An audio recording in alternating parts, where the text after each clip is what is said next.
Well, we want to thank you for taking the time out of your day. Sindu has a busy travel schedule, but she was nice enough to accommodate us. So we do appreciate that.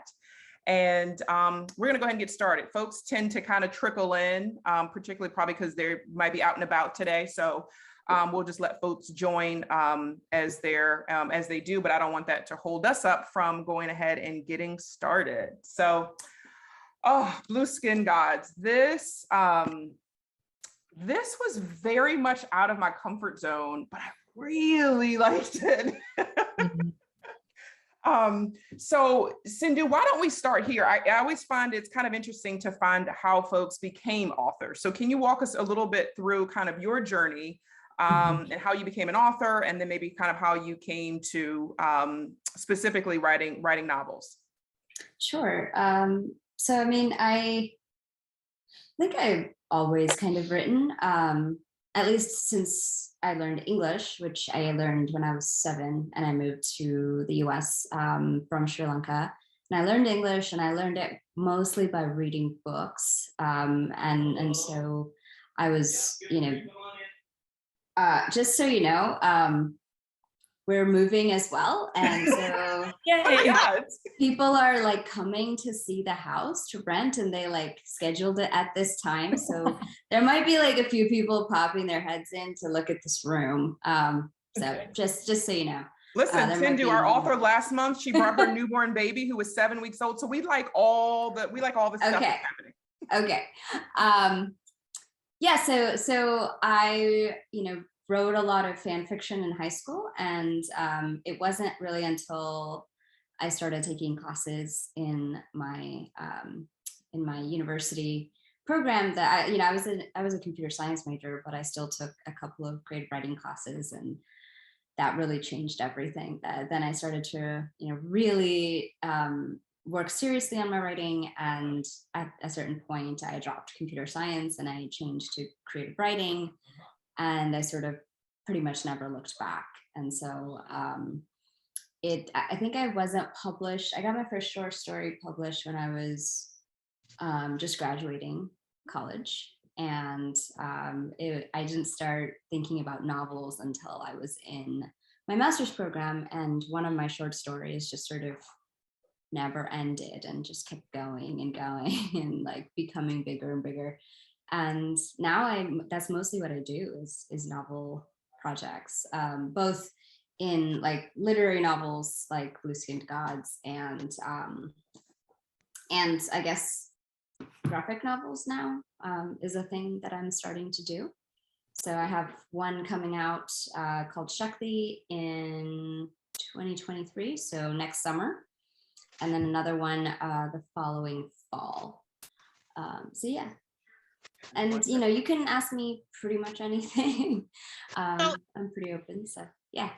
So you said you had one that's coming out in 2023. I'm sorry, what did you say the title of that one would be? It's Shakti. I can put it in the chat.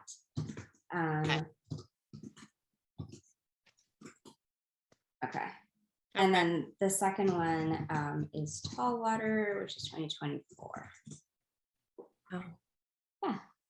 Cool. Thank you. It's interesting because so what we do each month is we give the community members 3 books to choose from, and they choose whichever book that they're most interested in. And obviously they chose Blue Skin Gods for this month. But it was interesting because when I was determining kind of which books to send as far as a selection, I kept bouncing between Blue Skin Gods, and you have another one. Is it Marriage of a Thousand Lies? Is that the right? Yes. I was kept bouncing between the two, and I was like, oh, which one should I put up? So if you don't mind, maybe tell the other listeners here who may not be familiar with that one a little bit about that plot, because that sounds really interesting too.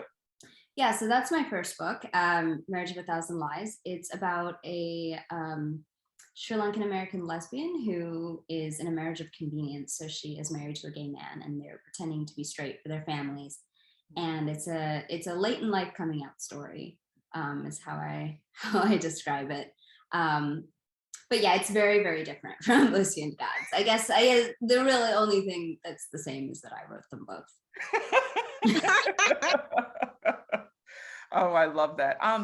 Can you tell us a little bit about how there's so many things I'd love to dig into in this book, because I feel like there's so many layers and so many topics that you touch on, but can you maybe start by just telling us your creative process? Like what made you decide to write this book, and kind of the topics and the themes? Tell us a little bit more about that if you don't mind. Yeah. Well, my first book, I didn't really decide to write so much as like it's like the book I needed to write. I mean, I was never in a marriage of convenience, but I had a choice to be in one at a point when a gay friend of mine asked me in college, do you want to get married? And that way I can get a visa to stay in the country and you can have your parents, not trying to arrange your marriage. And I was like, maybe? And then ultimately I chose no. But that idea wouldn't let go of me. And so it became my first novel. And then once I finished, I was sort of, I don't know, I felt empty. I didn't have a second book lined up, which is always a terrible idea. Like, you should always have a second book ready to go, like a second idea ready to go. And so I like floundered around for a while and I thought I had found I was living in Boston at the time, and the Patriots Day bombing had just happened. The marathon bombing had just happened. And I was like, okay, maybe I should start writing about that. And so I started to write a novel about that. And I wrote, in the meantime, a short story about a boy who grows wings and whose wings, people start to believe that a feather from the wings can heal them. And so I wrote that short story, but then it ended up flip-flopping. The marathon bombing story became a short story, and this short story became the novel. Yeah, so it was just opposite of what I thought it was, which is always the case, right? Yeah, so I was really interested in this notion of like child gods and people believing that living people were vessels for the divine in some way, whether that was as a guru, as a healer, as I don't know, a cult leader. I started researching a lot of cults, and then I was looking at a lot of headlines of kids born with various different kinds of bodies that would, that non-normative bodies that would then be sort of thought of as divine or as God touched somehow. So that's kind of how I started to piece this thing together. Oh, very, very cool. And so how much of it is, I know there's obviously a lot of talking about the Hindu gods and what the relation that had to the main character, Kalki. I'm curious to know if some of that is rooted sort of in Hinduism, or if there's, how much of that was a bit, was kind of creative from you, and, how you kind of got to where you landed with it, which is being a reincarnation of a god. I mean, I've read pretty much every Hindu text in existence in order to prepare for the writing of this book. So I did a lot of research. I've read a lot of Hindu mythology, and not just mythology, but like direct translations of Hindu texts. And it's very much rooted. I took a few liberties, like the 3 like trials when he turns 10, like that's not a thing. But the Sri Kalki Purna is a real text, and the circumstances of his birth, at least as presented to him by his parents, do match those of the prophesied Kalki, who is supposed to come and lead us into the next era. So like all of that, pretty much everything is based in some reality. The only thing I made up was really the trials. And that was for narrative effect. I needed, you need a certain sort of engine, a certain a way to keep people reading further, especially at the beginning of a story. So that was my invention. But everything else is pretty much very much grounded in Hinduism. Well, I'll give the space open because I could ask questions for days, but I want to make sure that Nicole and Hazel have an opportunity to jump in if they want to as well.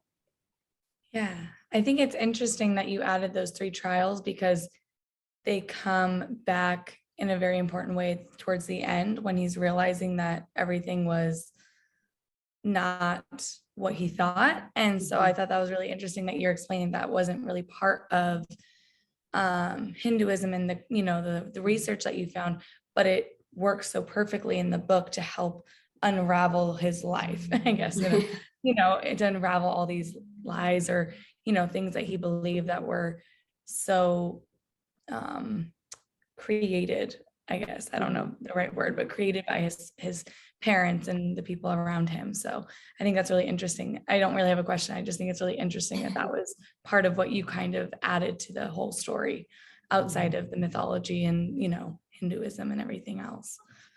Mhm. Yeah, I agree. That was interesting to see that. I also really liked, Kalki's character, right? And we were talking about this. We do group chats as we're reading along with the book, and we're talking about this in the group chat. And man, that's a lot to put on a child. And I kept myself thinking like, I'm an adult, or so they say. And I could not imagine some of these, the pressures that were put on him from such a young age. And, he's very studious, and his father has him, practicing and meditating and learning and healing. And he has all these responsibilities at such a young age. And even things like, playing kids games and doing those sorts of things, he's really sort of robbed of that opportunity. So I'd love to hear a little bit more about how you developed Kalki, right? Like how he went from, all the feelings that he had at such a young age, and I think you did a really good job of helping us to understand what he must have been going through, right? From doubting and saying, well, wait a minute, I don't know that I feel like I'm a god, and I don't know. But so we'd like to get in your head a little bit, how you figure out how to write that in a way that readers of all ages, I think, can relate to what he was going through. I think part of it is having Kalki tell it from his mid-30s. He's a much older person, and so he's able to contextualize a lot of this for us. And there's definitely a trickiness to writing a child narrator or child character, in that the story can veer too childish for adult audiences. And so I really wanted to make sure that this was an adult book, that the people that are reading it are adults and maybe teens, but mostly, that it was dealing with really complex and heavy topics.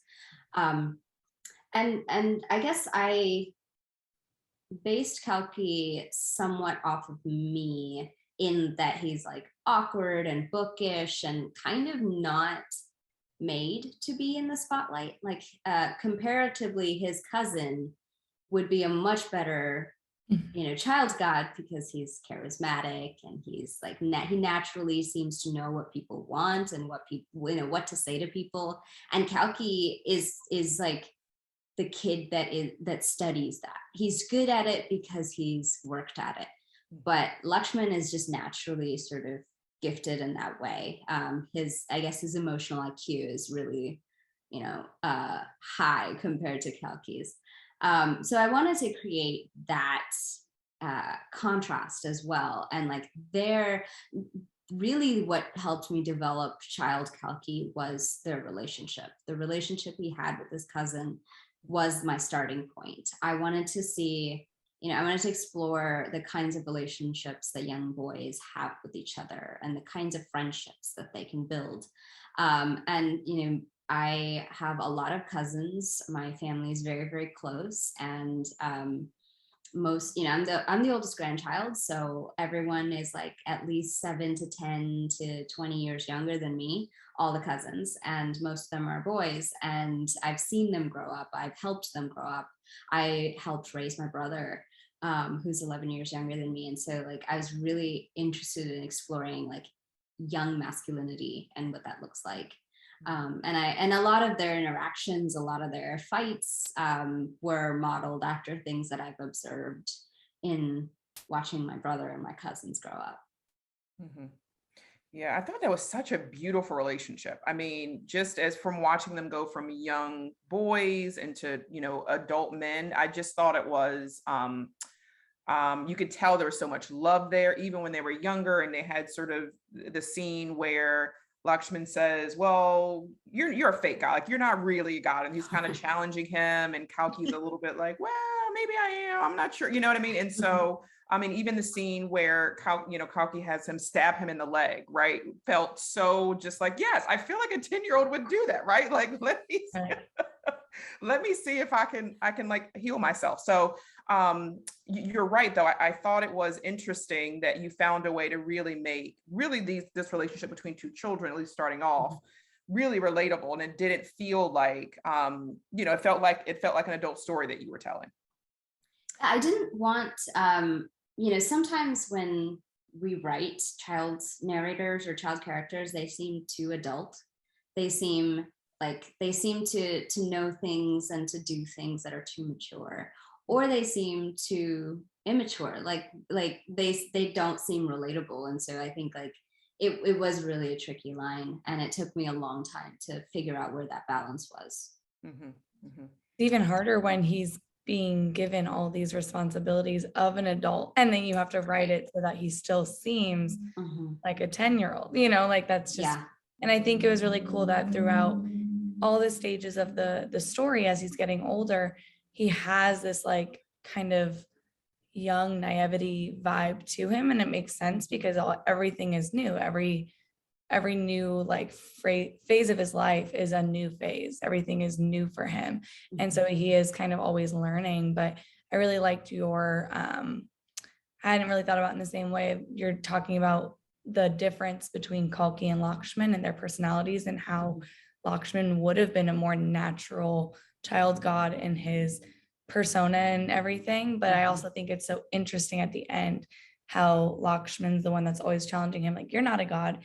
Mhm. You know this, right? And he's done it from the get-go, but then he's also like, but hey, my band, like, let's get some publicity. Like, it's just such an interesting balance. I feel like everything, I mean, the amount of things in this book, and everything is deep and heavy and layered and huge topics that you were tackling. And it's really impressive. In the fact that you're sharing about all the research you did, it really shows. Like, I feel like it's very evident in the story that it was so well thought out and so well planned, that all these things tying together, even like in the beginning, cutting the leg, to on stage at that concert as adults, cutting, like, all these cool ways of tying the story together. I just, I again don't have a question. I think it's so cool.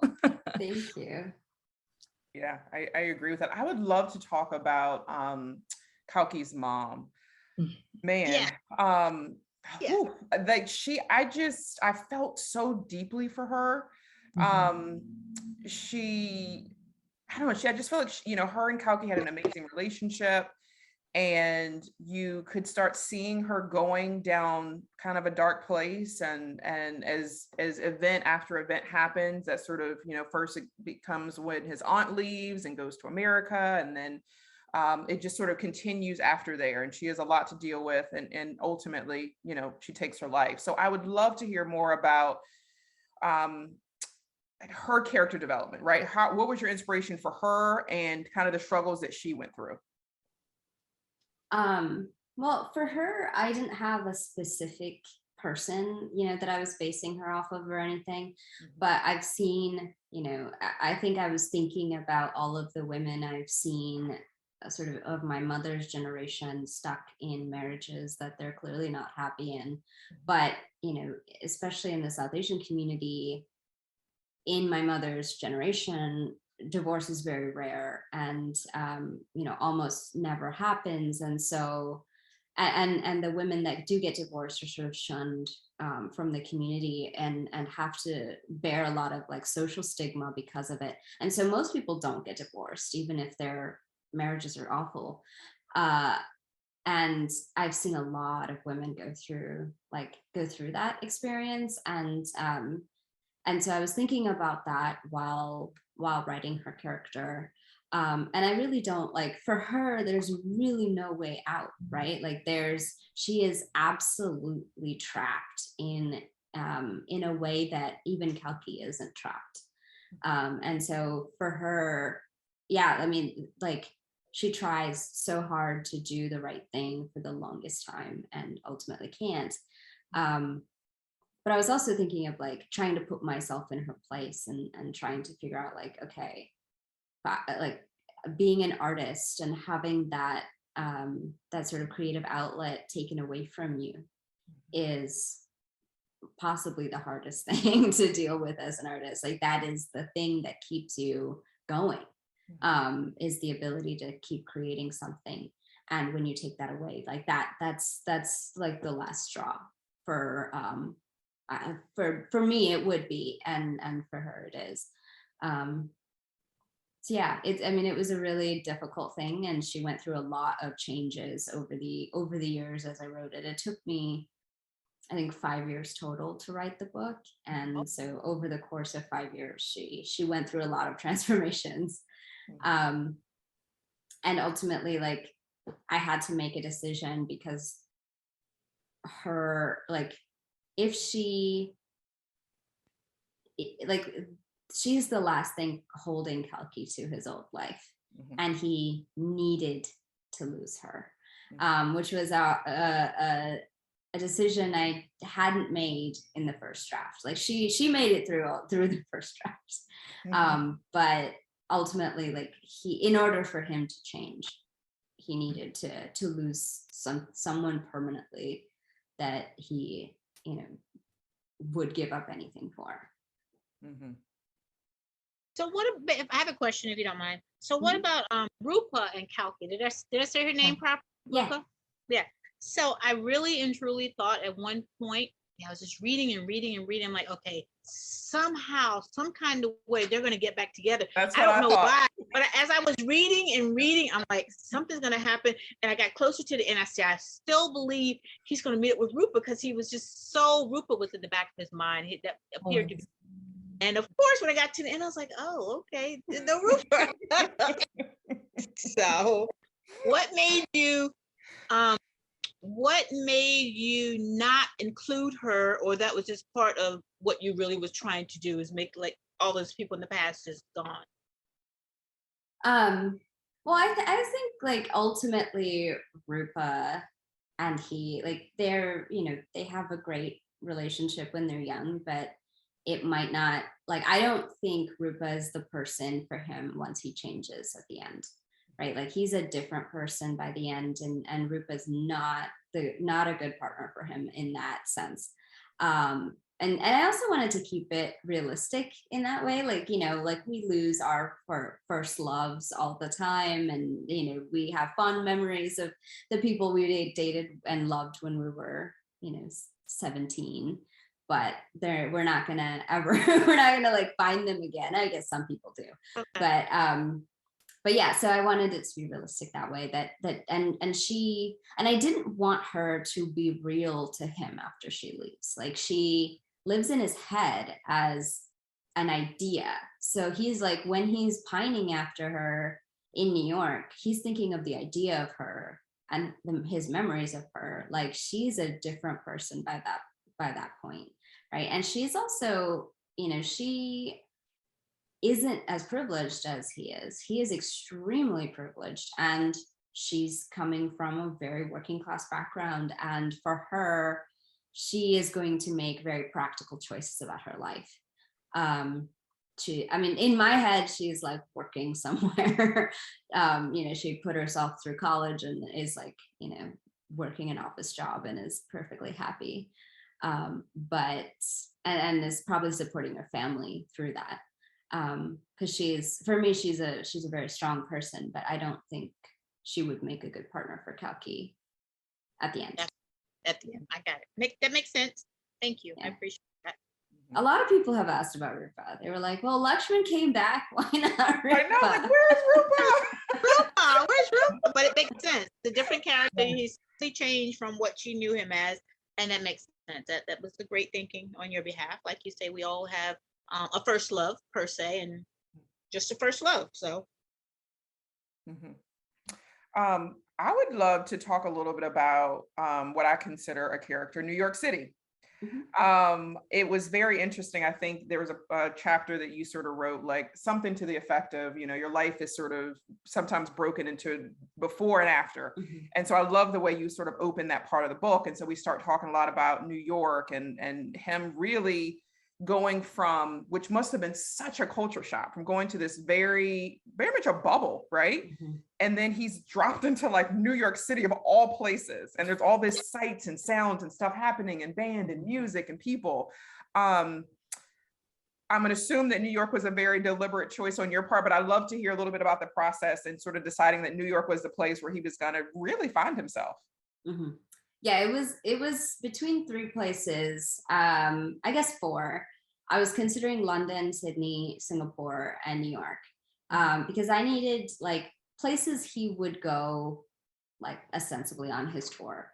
And those places, of course, he would hit on a world tour, because there are huge populations of South Asians, huge populations of Hindus in all four cities, and they are overwhelming, like sights, sounds, just people, just the grind. It's just so overwhelming, those four cities. And ultimately I was like, all right, I need to pick the place I know the best, and that was New York. Because I was like, I don't know if I can really intimately describe London in that way, or Singapore. Sydney I could probably do, but ultimately I was like, no, New York. It's just so, New York's just so weird. Like I was there 3 weeks ago, and I stepped out of my hotel and I saw a man pushing a white goose in a shopping cart, and it was like trying to fly away and squawking, and everyone was just like, and it was just going. And I was like, okay, well, that's the energy I wanted. Just like so many people doing their own thing.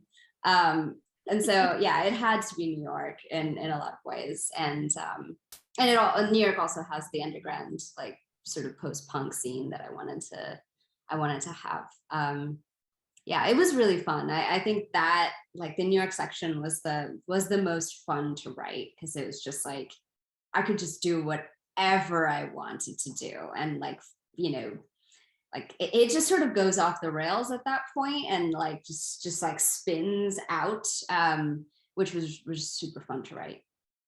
Which you can do in New York, right? All that is completely believable in New York. All of that can absolutely happen.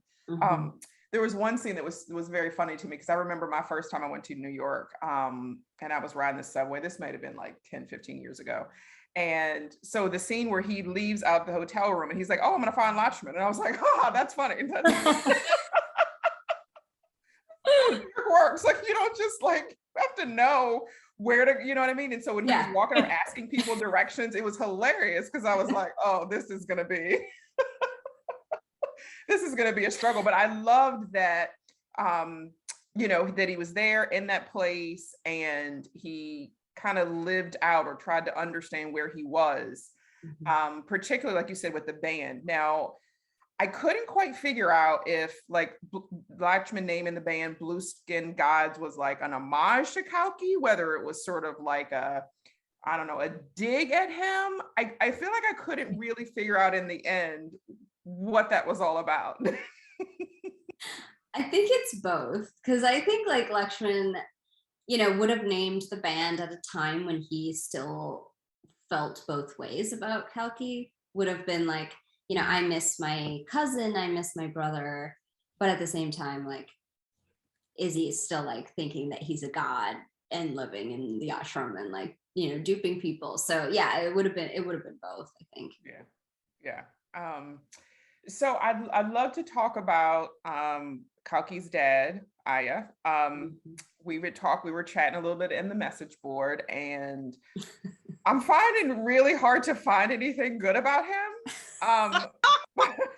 But I always think that the really sort of, I'll just call them evil characters, but those characters are so interesting to me because I feel like I always try to find, yeah, but how did you get here, right? What's motivating you?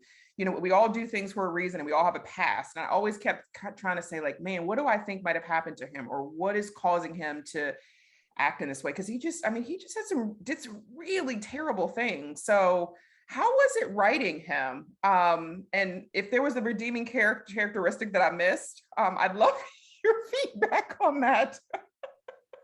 And, It, yeah. and if I can add to her question, and also while you're speaking about it, was it money? So, okay, go ahead. Yeah. Was it money that? I mean, he was a weird character to write. He was hard to write. And I kept going back and forth about like, you know, do I give him some sort of tragic backstory? Like, is there a reason why he's acting the way he is? And I decided pretty early on that, you know, some people are just awful people. And sometimes in fiction, we expect there to be a reason for cruelty. And sometimes there's not. And sometimes the real reason is, you know, Aya's reason, which is that he's an extremely privileged person who has never really struggled for anything in his life. And, you know, who always had people sort of serving him in various ways. When he was growing up in India, he would have had servants, he would have had cooks, he would have had very little, like he would have had drivers, he would have had very little that he had to actually work for. And then, you know, once he came to the US and he might have not had, you know, housekeepers and stuff, he had a wife. And, you know, that kind of person is not just going to turn around and just, you know, be, you know, pull a 180 and become a kind person sometimes, but not in his case. And I think what's motivating him is that A, he thinks he's right, and B, like power and money, and just, I think it's more power than money. This like, you know, he likes to control people. He likes to be listened to. And he would have a very hard time passing himself off as Kalki or anything like that. So, but he found this kid and he saw his opportunity and he took it.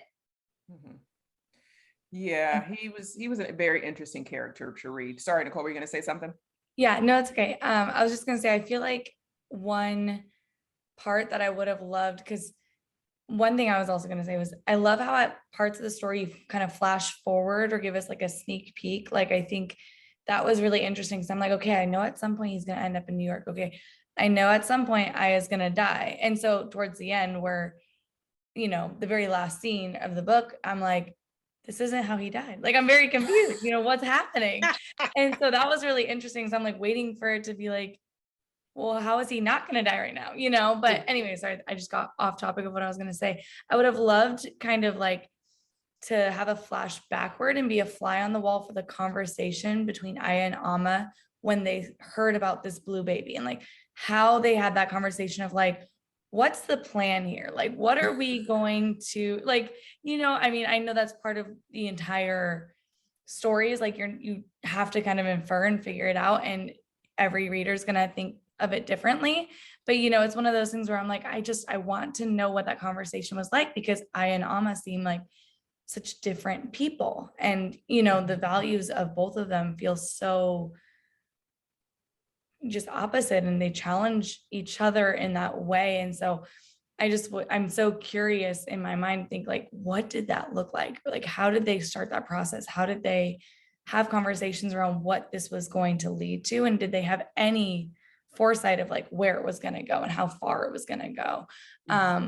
But I think I had a question in that. Oh, I did. Where, like, what made you want to give us that sneak peek forward though, of like what was to come, instead of doing it more chronologically and letting us find out as it came? So as I revised, the very first version was totally linear, totally chronological. And the second draft that I did, I cut it all up and intermingled it so that the parts in New York were actually mixed with the other parts. So you'd get like a New York section, then you get an ashram section, a New York section, an ashram section. And that wasn't quite working because the New York had like sections just felt so different and like were doing their own thing, and the ashram needed to be its own thing. And so I put it back into chronological order. But the thing that stuck was, I guess, the exigence of the book, which is that Kalki is writing his memoir. And I wanted to include it early because I wanted the reader to be reading to answer the right questions. And I didn't want that question to be, is he a god or isn't he?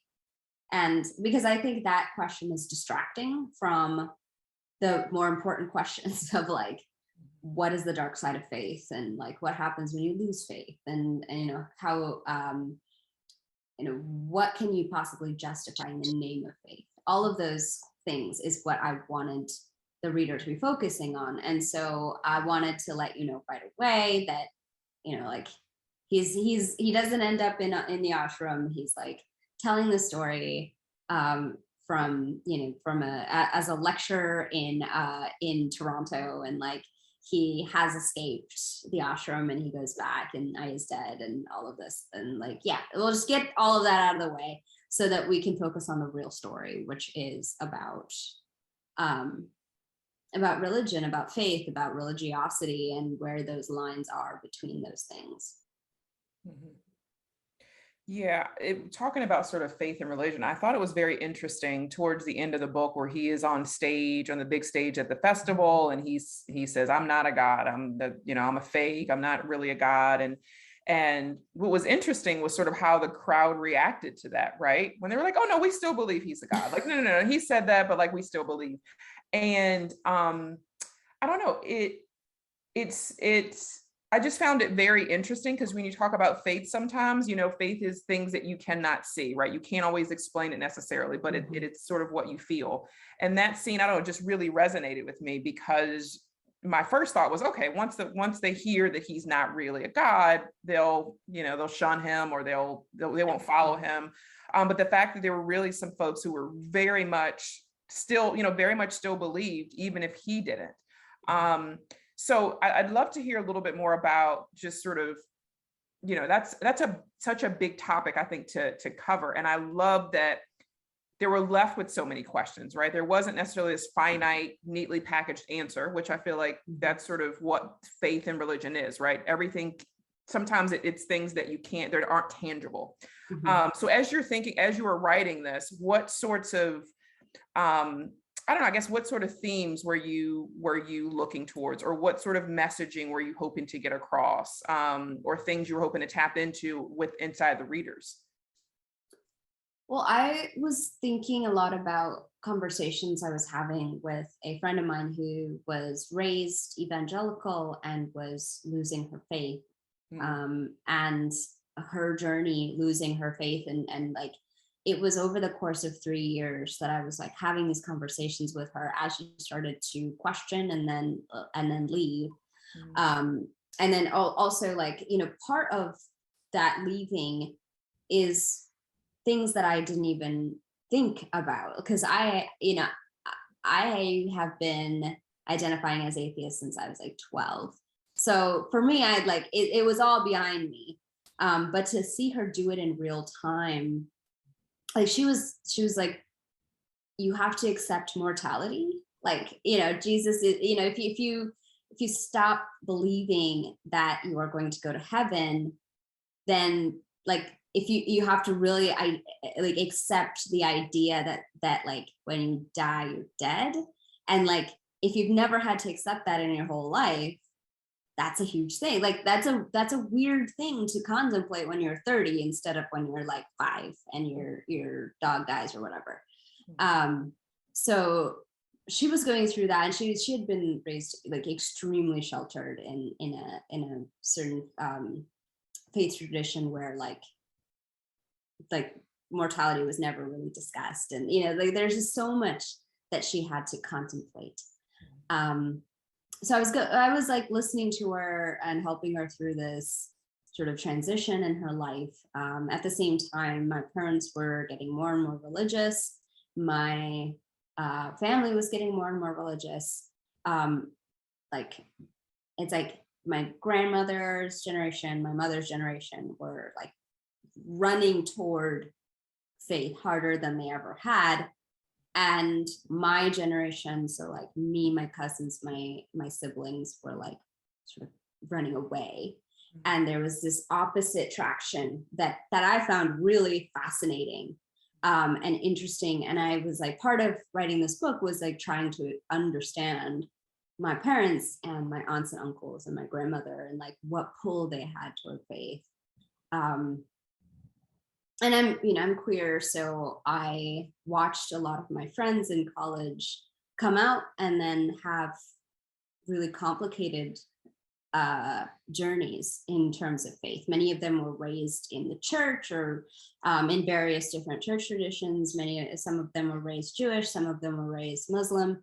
But then like, once you come out as queer, you have to really like question, does my faith accept me? And then, a lot of them sort of renounced faith for a while and then ended up going back once they found a church that was accepting, or, once they found religious people around them who were accepting of their queerness. So like, I don't know, I was just thinking about all of the ways in which we have our own faith journeys. And I just found all of it so fascinating. And I also watched this documentary called Kumare, where this filmmaker, he's a documentary filmmaker, and he wants to like explore the notion of faith and religion and cults. So he like pretends to be a guru and like walks around, and like he like wears a toga and like walks around everywhere in like New Mexico and Arizona, and like makes up these yoga moves and like does all this stuff. Like he makes up meditations just like on the fly, and everything is being taped, and he amasses this giant following. And then eventually at the end of the documentary, he comes out to them, he tells them, I'm a fake, I only did it for the movie, and nothing, I'm not anything that you think I am. And then some people still were like, no, we understand this is a test and we believe in you. And I was like, what? Wow. Like, I was just so stunned that was a thing. That was a reaction that nearly a third of the people had. Like, a third of the people left. A third of the people were like, we understand why you did this. And another third were just like, as if he had never told them the truth. Like, it was so strange to me. And that's where like the last part of this book came from. I was like, well, I really do think that if this had happened, a third of the people would just be like, yep, he's still real. I still believe in him. So sorry, that was a long ramble. No, Oh, that's fascinating. Yeah. It's absolutely fascinating. Just religion and faith and sort of all of that, right? As you talk about sexuality and how that intersects. I just think that topic, I could talk about it for hours. Nicole, were you going to say something? No, I was just saying don't apologize. That was really interesting to hear your thoughts and more of the inspiration behind all the different layers in the book. So I did have a question at some point, but it left me. It'll come back to me. It'll come back. It'll swing back around. Yeah. So as we're talking about sexuality, that reminds me, Kalki's journey, right? He's when he's young, we talked about Rupa. He also had a friend who was transgender, and there was issues with him telling his dad. And then he goes to New York, and he's trying to find out what he likes, and he starts having casual sex, and then he ends up having sex with another man, and just that whole him figuring all that out. I thought it was very interesting the way that he's figuring out, he's thinking about what his father has told him, right? His father's like, you can't get married, you're a god, you need to focus on, healing people, to where he ended up in the end, where he's trying things out and kind of seeing what works for him. Can you talk a little bit about just how you determined what that journey would look like, right? Him sort of testing the waters and figuring out what he was attracted to and what made sense to him. Yeah, I mean, I think, I grew up fairly sheltered as well, and I didn't know what I liked or who I wanted to date or anything like that until I was in college and I, was out from the yoke of my parents because I wasn't allowed to date and I wasn't allowed to, if they had caught me dating, it would have been, a lot of punishment that I wasn't wasn't willing to stand for. So I was fairly inexperienced when I got to college. I had never kissed anyone. I had never I had never like dated. It was just, yeah, it was completely new. And so I really drew on that to, talk about Kalki's journey. But also, I've noticed that people like me where, that were extremely sheltered then get to college or get to a situation in which they can be themselves and they go wild. They just do everything, which is what I ended up doing in college. Was just I just did everything because I was like, well, I might as well try it. Which is what Kalki does too, right? Like once, when you're brought up in with so much shame around sexuality and sex in general, and then there's a way for you to get rid of that shame. Like once the shame disappears, then you're like, well, I mean, why won't I just try everything? If there's no shame, if that shame was a lie, then all shame is a lie. I think like that's the leap that I made, and that's the leap that he's making, is that like, whatever shame has been instilled in him was instilled in him by Aya, and if Aya is wrong, then that shame is wrong, and so I can do whatever I want. Which I think is good in a lot of ways. That kind of exploration when you're young is a good thing to really understand yourself and to get to a space where you're comfortable with who you are. You do need to experiment and figure out what you like. But at the same time, Kalki's not me. He's not quite as wild. He's a little careful. He like wants to process everything and he wants to like understand everything as it's happening, which isn't always possible. But so I was also aware of that difference in our personalities, and I tried to be cognizant of that as I was writing. Okay, I love the way he sort of takes that journey, and he's a little bit cautious, but then he goes out and he tries some different things, and I love seeing that kind of progression from where he was when he was younger to sort of how it ends as far as his sexuality. I was gonna say there was definitely the undertones as he was younger that you could anticipate, where he might be going. You do not have to answer this because it might not be part of what you want to share about your vision for the book, but I feel like the book is so detailed and so layered, and like you're really sucked right into it. I mean, there's so much to it, but I also kind of felt like at the end, I was so curious, like, what now? Like, where is he going now? Does he stay with Lakshman? Are they still going to have the band? I mean, at that point, I kind of was like, he's never going to find Rupa, but there's a little bit of hope. But you've already explained that. And so like, I'm just curious, like, what now? Like, do you have like an idea in your head of like, what happened to him after the end of that chapter? Or, I mean, feel free to keep the mystery alive, but if you feel like sharing, I would love to hear more about where you kind of see him at as he continues to get older and learn more.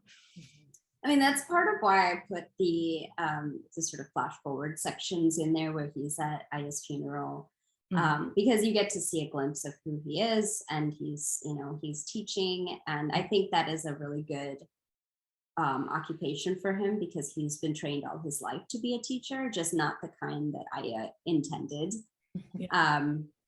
So and he knows his languages inside and out. So he becomes a lecturer in languages, and he doesn't have actual degrees. So he can't have a traditional academic career either. So he would be sort of in that middle space of like, there's just so many academics who don't have traditional careers that still exist. And I was like, okay, these languages would only be taught in this form in Toronto.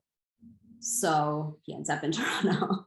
And for me, I think like there's 10 years between that, like the end of the book, and the Kalki who's telling the book. So in that space, you know, for me, like he finds himself a little bit. He's still you know, he's still close to Lakshman, but of course Lakshman, they have their own paths, and I think that's the thing, is that their paths diverge after that last moment. Kalki goes, finds his own life. So I have a question. So closer towards the end, geez, that's terrible. After he meets his dad, Aya, at the you know, when they all go out to dinner and all that, not to dinner, but when they decide to go have dinner, and he gives him the peanuts. Is that right? The peanuts? Yeah. So, and he lets him you know, eat the food and whatever, and he gives him the peanuts and whatever, and he just let him. We know that he needs the EpiPen. Is that right? Is that right? The EpiPen. Yeah, we know that he needs that, but for some reason, I don't know, I just thought he was going to really just let him get past. I thought he was going to let him die. I mean, I was like, okay, so, but instead of letting him die, he let him suffer for a while. And after he suffered for a while, he let all that take place. And then towards the end, he said, I forgive you. Was that something to make him feel, what were you trying to actually make him feel like? Kalki, what were you really trying to make Kalki feel like once he did all that? I think it's about Kalki like he has to gain closure. Okay. So like for me, that means that, you know, the opposite of hate isn't love, it's apathy. It's like being able to just forget about somebody. And the forgiveness at the end, I think, is that Kalki lets go of this thing that he's been holding on to. And he's like, I forgive you, which means you don't matter to me anymore. You're not important to me in a good way or a bad way. Like, I'm done with you. And so that was my intention with that line. Plus it is the one that Aya would fear the most, you know, like that Kalki is done with him. And it's a role reversal that I find really interesting, where Aya's always had power over Kalki his entire life. And this is the only way that Kalki can demonstrate to him, I have power over you. I am my own person. I can hurt you too, but I'm not going to. Well, just a little. I like that. I thought the same thing. I was like, oh, come on, Kalki, you've grown so much. Don't let him bring you back down. Yeah, right. Don't go down where he is, right? Like, so I also really I also thought that scene was really interesting as well. One other thing I'd like to jump on. So I know you talked a little bit about, and I agree with Nicole, there's so many different layers in this book, but you talked a little bit about sort of kind of class, right, in this book. So we talked about like Rupa being from a different class and Kalki really not understanding the distinction. And then we did it with Lakshman and his partner.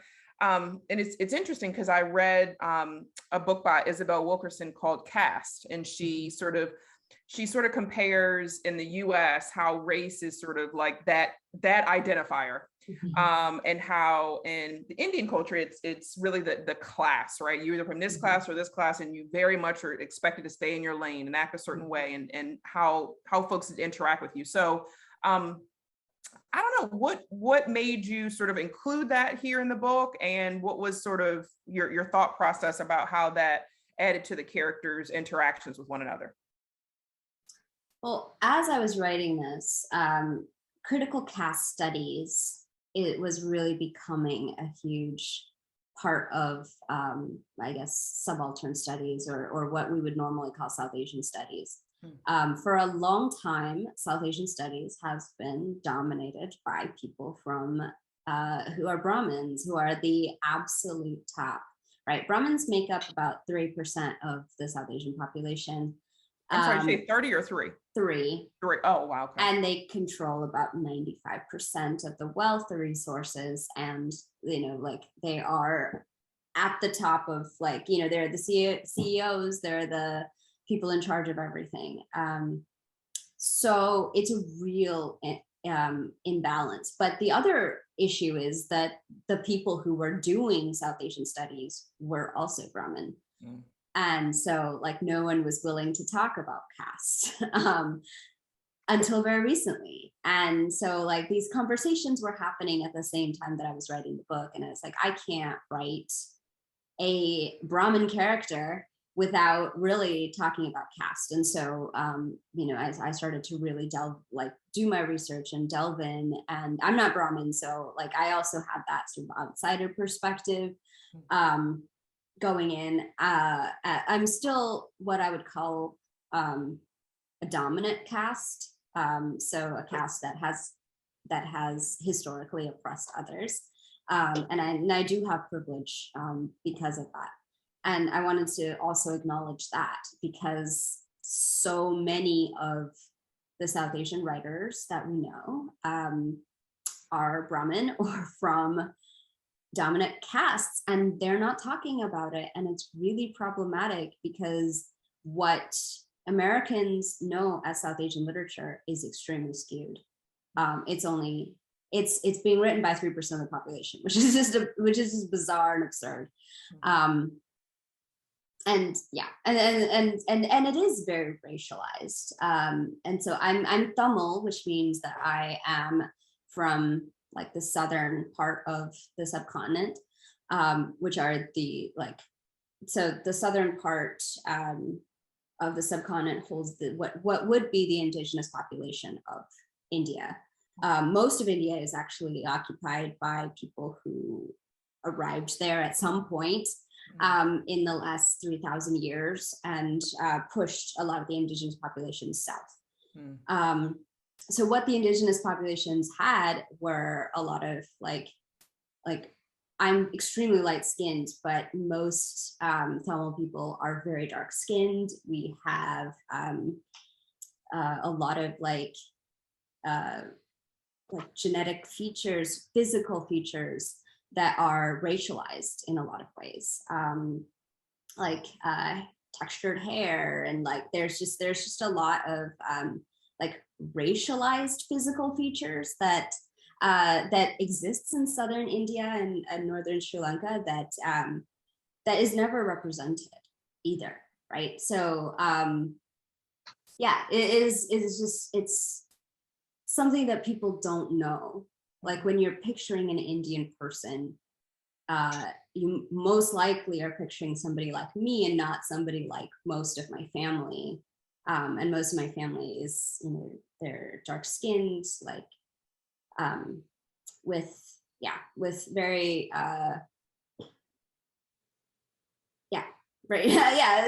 facial features that don't look like me. I don't really like, you know, it's an interesting sort of thing to watch happen in real time in South Asian studies, where a lot of people are figuring out like, can I call myself indigenous? Does that, does that actually work? Yeah. And like some people, there's been a lot of intermixing it with populations of South Asians that were brought to Africa, that were brought to the Caribbean. And there's a lot of people that are mixed Black and South Asian, and they're like, what am I supposed to call myself? And like, where are my roots? And like, like they're sort of stuck in the middle. And, I am mixed South Asian and Arab. And I'm like, well, where am I supposed to be? We don't know. And it's just a really interesting conversation that has been going on in a lot of other populations, but it's just starting in South Asian studies. So it's a really like interesting place to be, because like the conversations are so new. And they haven't been talked about because it was taboo to talk about. We were just like, no, we just all look different for no reason. It's fine. And no one was really like trying to figure out why. And now they are, and it's fascinating. And so I wanted to include some of that in the book as well through caste. Yeah. Wow. Thanks Yeah. for sharing that. I did not know that until you just shared it. I would not have ever known that. Yeah, So that's India's, fascinating. Yeah, I agree. That's fascinating. That what literally like things that we think are just happening maybe in our own country or communities or populations, literally it's just being replicated in different varieties among all of us, right? I mean, that's very interesting. Oh, I love that. I love that. Before we let Sindu go, because I know we are at the top of the hour, any last minute comments, thoughts, questions that we want to share before we adjourn for the day? I would just like to thank you so very much for coming on today. I'm really, really excited that we had you. So I appreciate it. Likewise. I can't wait to read Marriage of a Thousand Lies. My list of books that I'm going to read is just insane. So I don't know when that's going to happen, but I'm definitely interested in reading that, and also your upcoming novels as well. Yeah. Thank you. Thank you so much for having me. Absolutely. Well, one thing we want to do really quickly is if you've got your books, I would love to take a quick photo. Should I hold up mine too? Yeah, that'd be excellent. That would be great. Wait. Thank you. Hazel, you're getting dark and light. I Like know, you're I going was just in trying dark. to say, hold on a second. I don't know what's going on. Okay. Oh, wait a minute. Hold on. Let's try one more time. Okay. All right, hold on. Oh, wait.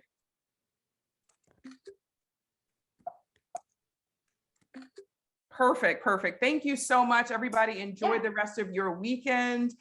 It was nice chatting with everyone. Sindu, wishing you safe travels, and Nicole and Sindu wishing you guys a smooth and easy moving days. Thank you so much. Thank you. Thanks, Take care. everybody. Nicole, you're moving? I am. Not far, down the street from where I already live, so not far. Oh, cool. Okay. Have fun. Have fun. Thank you. I'll Take see you care. Thank you so much. Bye, everybody. Bye.